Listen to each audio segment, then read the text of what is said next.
வணக்க மக்களே, சற்று முன் வெளியான செய்தி ஒன்று விளையாடுவதாம். பெரிய பின்னடைவை ஏற்படும், கவனமாக இருங்க. டெல்லிக்கு போன ரெட் நோட் அதிமுக பாஜகவிற்கு சிக்கலாம்.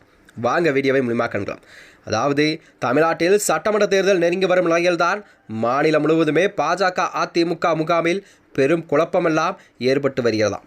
அதாவது முக்கிய தலைவர்களின் வெளியேற்றம், நீக்கம், உள்கட்சி பூசல், கூட்டணி குழப்பங்கள், வாக்குகள் சிதறுவது ஆளும் திமுகவிற்கு சாதகமான சூழலை ஏற்படுத்தியுள்ளதாம்.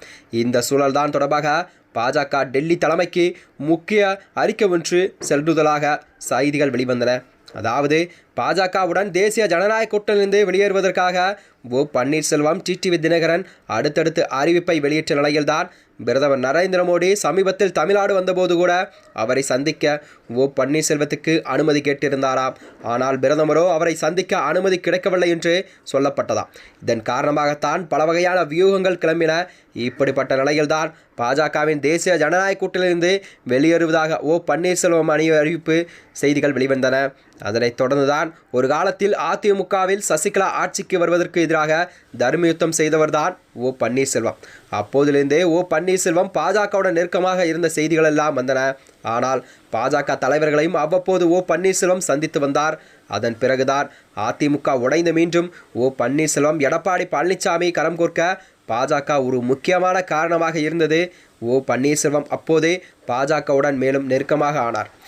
பன்னீர்செல்வம் மகன் பி ரவீந்திரன் நாடாளுமன்றத்திலே பாஜகவை மோடி அவ்வப்போது பெரிய அளவில் புகழ்ந்து பேசி வந்தார்.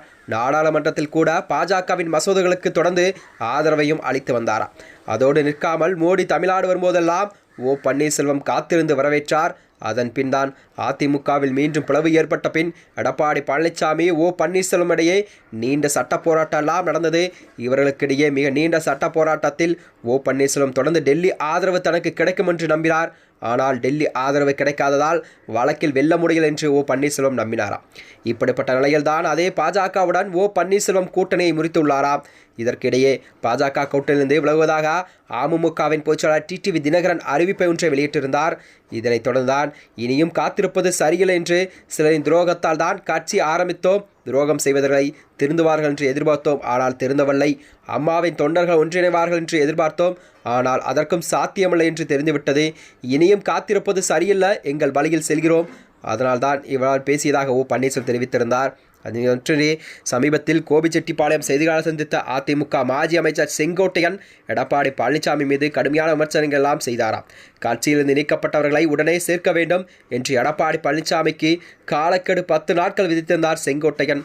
அதோடு சரி, அவர் கட்சியின் எதிராக செயல்பட்டவர்கள் தான் நீக்குவாக எடப்பாடி பழனிசாமி சொல்கிறாரே என கேட்டபோது 2009ஆம் ஆண்டு ஜெயலலிதா அவர்களால் அதிமுகவிலிருந்து எடப்பாடி பழனிசாமி நீக்கப்பட்டு இருக்கிறார். எனவே நேரடியான விமர்சனங்கள்லாம் முன்வைத்தார் செங்கோட்டையன்.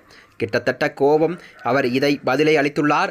கோபிச்செட்டிப்பாளையத்தில் செய்தியாளர் சந்தித்த செங்கோட்டையன் 10 நாட்கள் கழகத்திலிருந்து பிரிந்து சென்றவர்களை கண்டிப்பாக ஒன்றிணைக்க வேண்டும் என்று காலக்கடை விதித்திருந்தார். இதனை அடுத்துதான் பொதுச்செயலாளர் எடப்பாடி பழனிசாமியோ செங்கோட்டையனை கட்சி பொறுப்பிலிருந்து நீக்கப்பட்டது. அதிரடியான நடவடிக்கைகள் எல்லாம் எடுத்து வந்தாராம்.